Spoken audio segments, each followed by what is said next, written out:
तो हेलो प्यारे बच्चों, कैसे हैं आप सभी। आप लोग को बेसब्री से इंतज़ार था कि एक के स्टडी प्लेटफॉर्म पे बायो का क्लास कब से होगा। तो आपका प्यारा सा प्लेटफॉर्म पे स्वागत है।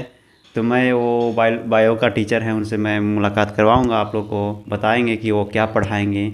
आप लोग को पूरा बायो का पूरा पहले इंट्रोडक्शन देंगे, उसके बाद आप लोग को बताएंगे कि उसमें क्या क्या होता है, ठीक है, क्या क्या सिलेबस में है, पूरा आप लोग को बताएंगे आकर। तो मैं उनसे आप लोग को मिलवाना चाहता हूँ। तो आप लोग रेडी हैं कि नहीं, बता दीजिए एक बार। उनसे मिलने के लिए रेडी हैं कि नहीं, एक बार हार्ट का इमोजी सेंड कर दे। मिलने के लिए रेडी है कि नहीं, तो अभी हम बुलवाएंगे। तो आप लोग को आज बताएंगे वो जनन स्वास्थ्य, ठीक है। तो आप लोग को जनन स्वास्थ्य वो बताएंगे आकर। तो मैं बुलाना चाहता हूँ आप लोग को। तो आइए, तो मैं इनका इनका स्वागत किया जाए। मोस्ट वेलकम करिए आप लोग, क्योंकि आप लोग को इनसे मिलने का बहुत शौक़ था कि बायो का सर कहाँ गए हैं। तो इनका मोस्ट वेलकम करिए। तो अपना इंट्रोडक्शन दीजिए सर। हेलो प्यारे बच्चों, मैं आलोक कुमार एक स्टडी प्लेटफॉर्म पे आपका स्वागत है।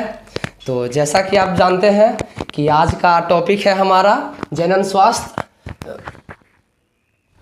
तो ठीक है, आज हम आपको बताने वाले हैं बायो में जनन स्वास्थ्य के बारे में। तो सबसे पहले हम स्टार्ट करते हैं। थोड़ा सा आज हमारा गला थोड़ा सा अच्छी हो गया, तो थोड़ा सा आवाज़ में आपको हो सकता है दिक्कत, पर ऐसी बात नहीं है, फिर कुछ दिन में हमारा ठीक हो जाएगा।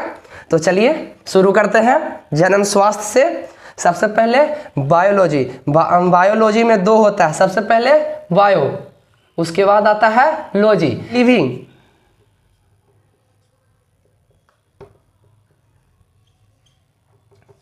लॉजी, लॉजी का मतलब अध्ययन, उसको स्टडी बोलते हैं।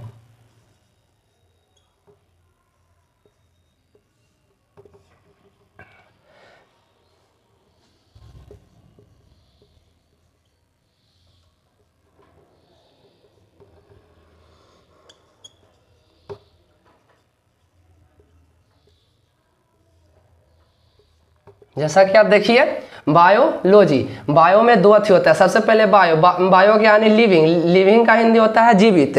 दूसरा होता है लॉजी, लॉजी का मतलब स्टडी, स्टडी का हिंदी होता है अध्ययन। तो इसी प्रकार से आपको बताएंगे बायोलॉजी का दो भाग है।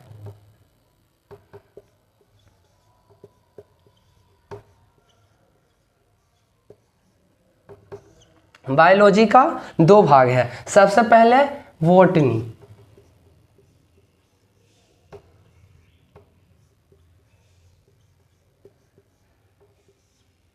दूसरा जूलॉजी।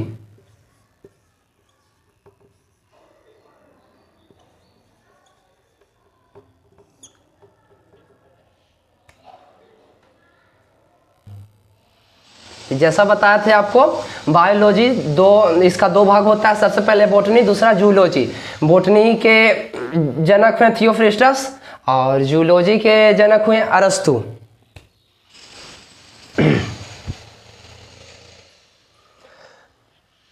बायोलॉजी के भी जनक हैं अरस्तु और जूलॉजी के भी जनक हैं अरस्तु। चलिए, आप बायोलॉजी के बारे में आप इतना गए होंगे समझ। अब आपको आते हैं जनन स्वास्थ्य पे, ठीक है। तो जनन स्वास्थ्य का सबसे पहले आप इसके बारे में जान लीजिए, WHO क्या होता है।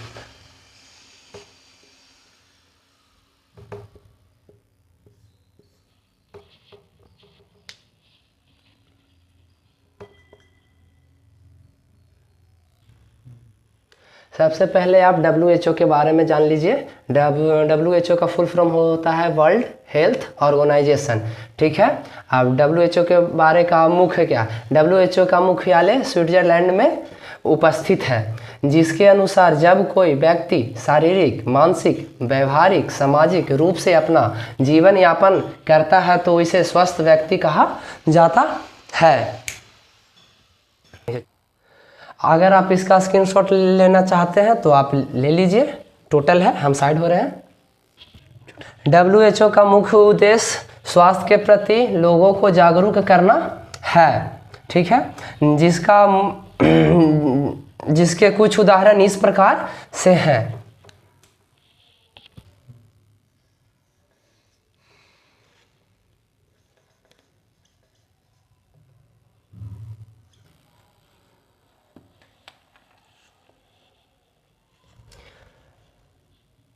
कुछ इस प्रकार है। तो सबसे पहले आता है उल्व वेदन, ठीक है। तो इसके बारे में आपको हम बताते हैं, उल्व वेदन के बारे में।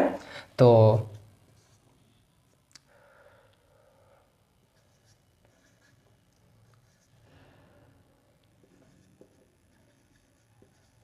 थोड़ा सा हमारा राइटिंग उतना अच्छा नहीं है, तो आप लोग समझ सकते हैं। उल्व वेदन की क्रिया में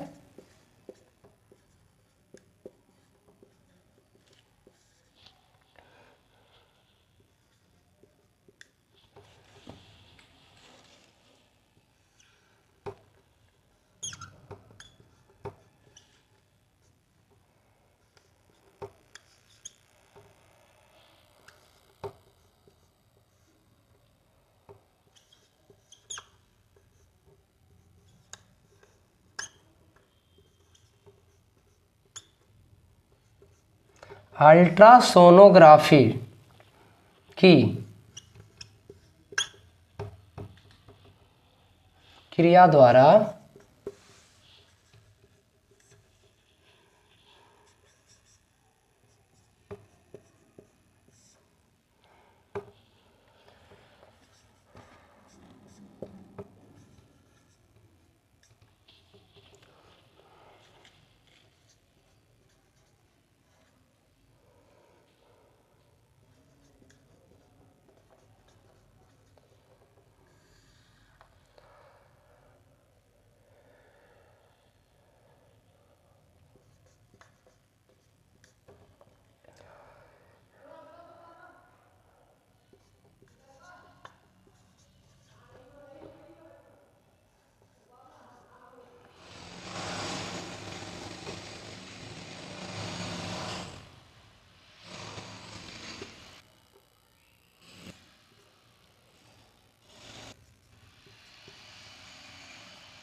और यह पता है कि मानव के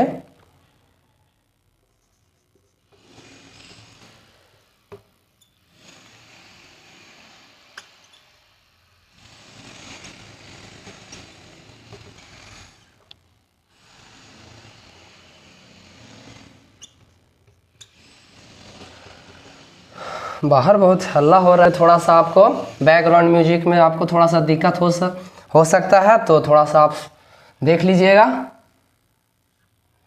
बाकी आपको इतना हम बता देते हैं। उल्व वेदक की क्रिया में अल्ट्रासोनोग्राफी की क्रिया द्वारा माँ के गर्भाशय में 15 से 20 ml उल्व तरल को बाहर निकाला जाता है, जिसका कैरियोलॉजी द्वारा अध्ययन किया जाता है और यह पता लगाया जाता है कि मानव के आनुवांशिक रंग गुणसूत्री विकार गर्भाशय में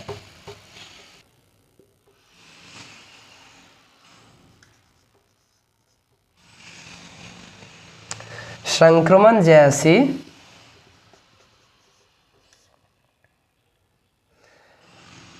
बीमारियां उत्पन्न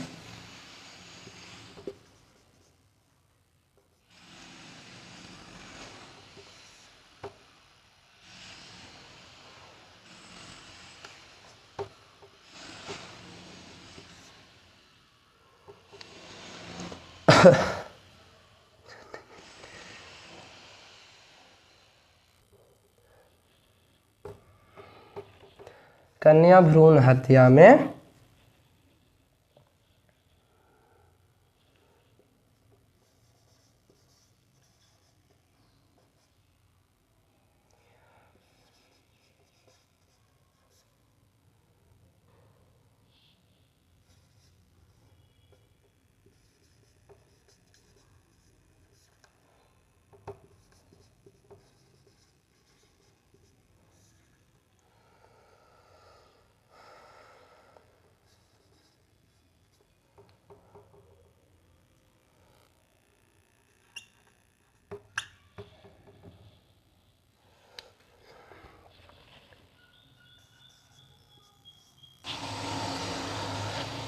तो जैसा कि आपको बताएं उल्व वेदन के बारे में यहाँ तक, आनुवांशिक रंग, गुणसूत्री विकार, गर्भाशय में संक्रमण जैसे बीमारियां उत्पन्न न हो जिसका दुरुपयोग कन्या भ्रूण हत्या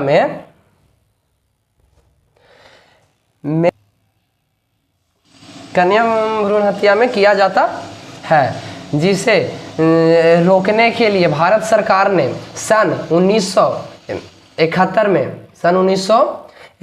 में चिकित्सा संघर्ता समापन एमटीपी कानून बना दिया गया, जिसे अपराध के श्रेणी में माना जाता है।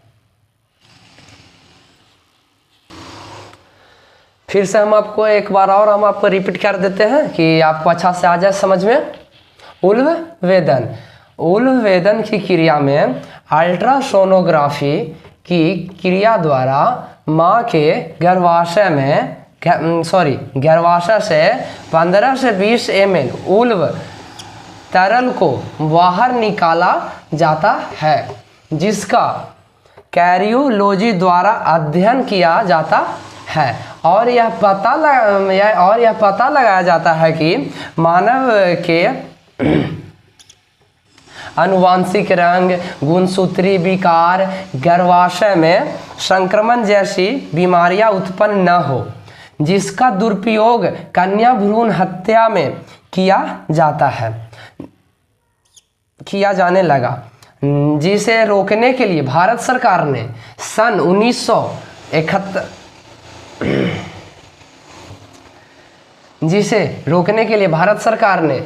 1971 में चिकित्सा संघर्ता समापन एमटीपी कानून बना दिया गया, जिससे अपराध के श्रेणी में माना जाता है। ठीक है, इतना समझ गए होंगे उल्व वेदन के बारे में।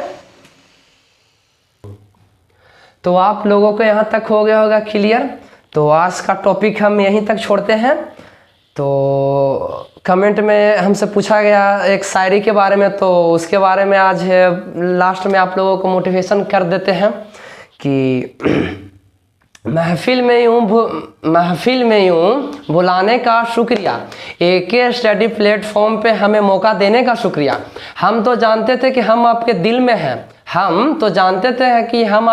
हैं, पर कुछ इस कदर है ये एहसास कराने का शुक्रिया। जय हिंद प्यारे बच्चों। ठीक है, आप लोग को आज का क्लास कैसा लगा आप हमें ज़रूर कमेंट करके आप लोग हमें बताइएगा। तो चलते हैं, ठीक है।